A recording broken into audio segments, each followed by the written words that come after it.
Centre से कैसे हम दिलवा दे भाई, वो तो कोई नहीं। अशोका बिरयानी 25 लाख ओला तुम्हें का हो सकता ओला बताओ ओला नियम कानून ये काम हुए अभी 2 मिनट पहले सिलचरा में 30 लाख रुपए देवा है SKS फैक्ट्री में। वो कौन से नियम से होइसे? मतलब हम लगातार लड़त हन तो ओकर बर नियम नहीं है।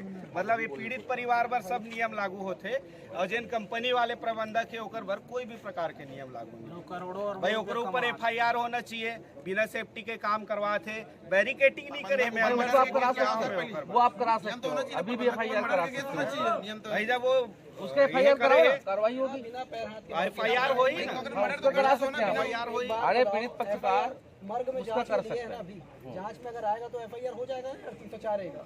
FIR आप करा सकते हो। हमार कहना है जेल उचित मुआवजा मांग पर परिवार वाले अड़े बात बताओ, आपने जो मांग होकर 5-6 चीजें जो बताए थे, बोले उसके परिवार को, बच्चों को, दोनों बच्चों को पढ़ाना है, वो पूरा जब तक बच्चा पढ़ेगा तब तक का खर्चा का उठा रहा हूँ। पढ़ाई बस हो आगे भाई पढ़ाई ना, आजकल एजुकेशन बहुत महंगा हो गया है। कितना महंगा हो गया तो मतलब भी मालूम है। ओला हो गया। हम मोर ख्याल से आप मतलब बात करें सच्चा सर कंपनी प्रबंधक कोनो आती है सीधा से बात करते हैं। आप सुरक्षा पर हो हम वुमन हाई होल्डर नहीं करत जो भी जिसको पावर रहे।